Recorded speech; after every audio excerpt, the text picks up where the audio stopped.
Jika Allah tahu segala hal, dan karena memang Dia Maha tahu, Allah tahu kok kapan kita berbuat dosa. Allah tahu kapan kita beramal baik, dan Allah juga tahu apakah kita masuk surga atau tidak. Pertanyaannya, ngapain kita menyenangkannya, menjalankan perintahnya, taat kepadanya, beriman kepadanya, sedangkan takdir kita sudah ditentukan dan tertulis. Dan bagi gua, ini gak adil. Masa iya ada yang tertulis di surga dan ada yang tertulis di neraka? Lo harus tahu, takdir itu qadar. Dan sebagai umat Islam, kita meyakini qada dan qadar. Allah itu memiliki ilmu tentang masa depan. Gini deh, gua kasih logika sederhana. Dalam satu kelas, seorang guru mengajar muridnya. Sebelum ujian, guru memprediksi siswa ini akan dapat ranking 1, yang ini akan ranking 2, yang itu tidak naik kelas, misalnya. Dan setelah ujian, prediksi guru itu benar. Pertanyaannya, apakah kita bisa menyalahkan gurunya? Karena gara-gara gurunya memprediksi dia tidak naik kelas, akhirnya dia tidak naik kelas. Enggak, kita tidak bisa menyalahkan gurunya.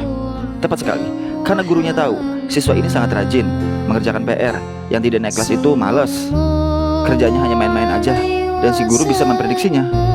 Sama halnya dengan keyakinan Islam, Allah itu memiliki ilmu ghaib. Kalau guru yang manusia biasa bisa aja salah dalam memprediksi, tapi Allah tak akan pernah salah. Allah punya ilmu tentang masa depan. Allah tahu yang dilakukan manusia. Contoh, lo lagi jalan nih, lalu ada persimpangan. Ada 4 jalan. Jalan 1, 2, 3, dan 4. Dan lo ambil jalan yang ketiga. Allah sudah menuliskannya terlebih dahulu, waktu, tanggal, tahun secara detail, bahwa ketika lo lagi jalan dan ada persimpangan, lo bakal ambil jalan yang ketiga. Bukan berarti Allah yang menuliskan lalu akhirnya lo pilih jalan ketiga. Bukan, tapi karena Allah tahu lo bakal pilih jalan itu, maka Allah menuliskannya. Jadi pilihan itu ada di lo. Karena Allah memberikan manusia keistimewaan, yaitu kehendak bebas. Manusia diberikan kehendak bebas untuk menjadi apapun, bahkan mengaku sebagai Tuhan sekalipun. Berbeda dengan malaikat. Malaikat tidak diberi keistimewaan itu. Malaikat tidak diberi kehendak bebas seperti manusia.